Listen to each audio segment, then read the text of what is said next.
Hi guys, welcome to the Astro Dude. In this video, I'm going to be talking about the practicality of nuclear energy. Thank you for clicking on this video. Make sure to leave a like, subscribe to my channel. If you're interested in nuclear energy, I recommend continuing to watch my YouTube videos because I am going to be interviewing Robert Zubrin, who has a lot of experience in nuclear energy. And I'm going to be asking him questions about nuclear energy. So yeah, let's get into the video. Nuclear energy naturally has created elements, allowing for our existence in our universe. Nuclear energy has played a big role in our society. It has had great influence on the outcome of wars throughout history. It's going to allow for future advancements in space travel. From Einstein making E equals mc squared to experimental nuclear rocket propulsion, nuclear energy was at the core of science and engineering. Soon we'll find greater solutions using nuclear energy for our future. So what is the practicality of nuclear energy? Let's talk nuclear.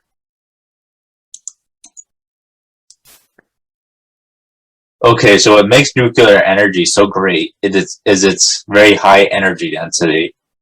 Uranium-235 has about 2.5 million times the energy density of coal.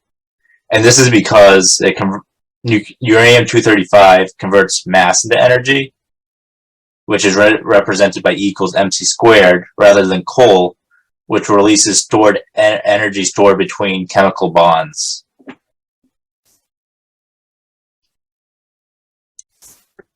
Okay, let's talk about nuclear fission reactors now.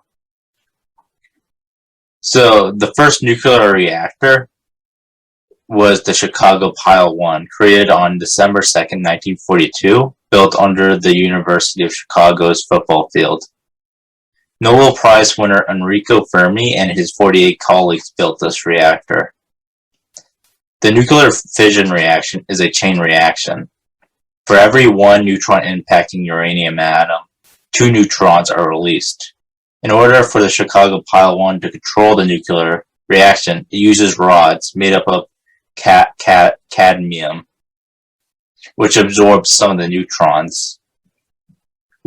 And the neutrons are subatomic particles that can trigger nuclear fission reactions.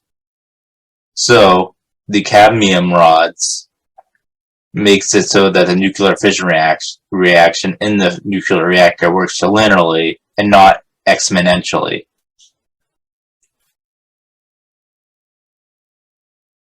Now I'm going to be talking about improvements and the future of nuclear energy. Now, a lot of people don't think of nuclear energy as being the future mostly because of misleading information about the Chernobyl and Fukushima disasters. For one, the Chernobyl disaster was caused by a terrible design of the Chernobyl reactor. If you don't know, nuclear reactors use something called a moderator, which is used to slow down the neutrons that are fired at the uranium atoms. Now, Western nuclear reactors, for safety reasons, use water. Water is used to slow down the neutrons for the moderator, and is quite safe. Water is not flammable, so it is a safe option.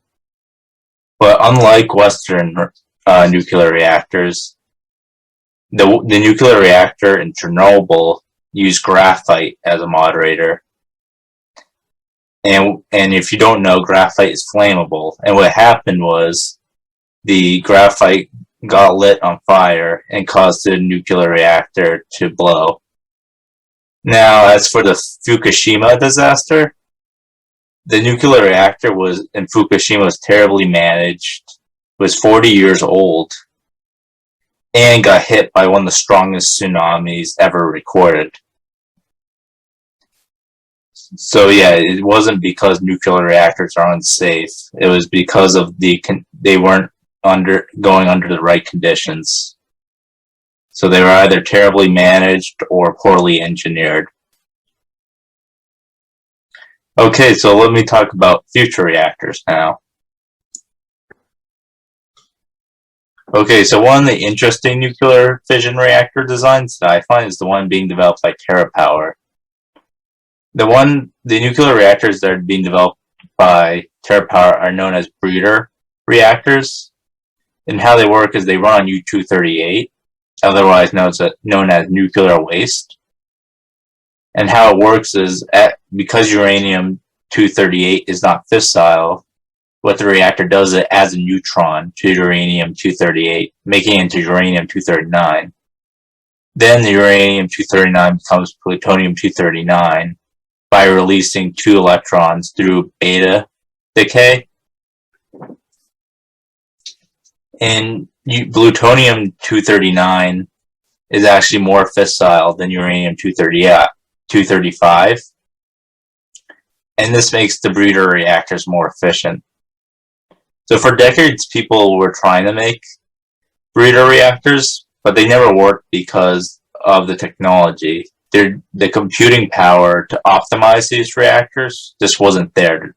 Breeder reactors require a ton of optimization to get them to work, and the computing power to optimize these designs for the nuclear reactors just wasn't there. But now it is. Not only are these reactors known as breeder reactors developed by TerraPower, but they're also known as fast reactors too, because rather than using low velocity neutrons, they use high velocity neutrons, so the uranium-238 absorbs these neutrons. They also use liquid sodium to cool the reactors rather than water, and this allows them to run at much lower temperatures, making them safer than conventional nuclear reactors. So overall, this nuclear reactor developed by TerraPower is a great improvement from the conventional nuclear reactors. So far, I talked about nuclear fission, but what about fusion? What future does fusion have? Nuclear fusion is often known as the holy grail of energy, but the issue with it is that more energy to create the conditions to cause nuclear fusion reactions to occur, it takes more energy to cause the nuclear fusion reactions than you get out of the nuclear fusion reactions. That's one of the biggest problems with nuclear fusion. But there is one company that's trying to solve this, and many others as well.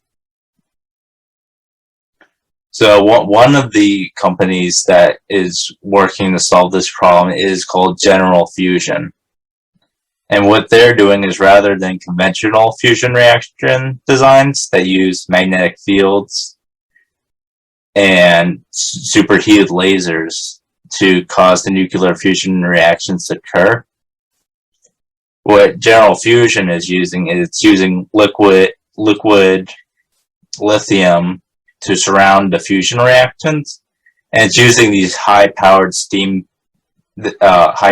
pistons that are powered by steam to compress the fusion reactions, to compress the hydrogen, which causes them to fuse. It also heats.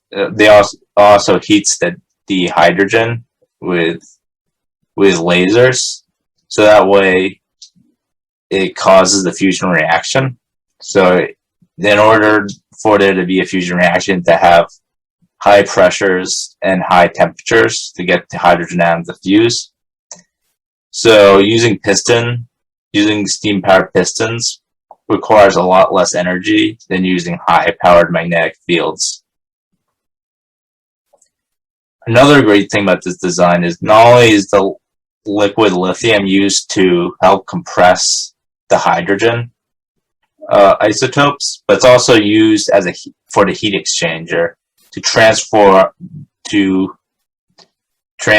all the thermal energy that's released from the fusion reaction into electricity. So how it works is the liquid lithium absorbs all that energy released by the fusion reaction and then transfers it to a turbine, which converts the thermal energy into electrical energy. and this allows it to generate a ton of electrical energy. And the great thing about fusion reactions is that they are 100% clean. And they're also nuclear fusion reactions are much easier to manipulate than fission reactions.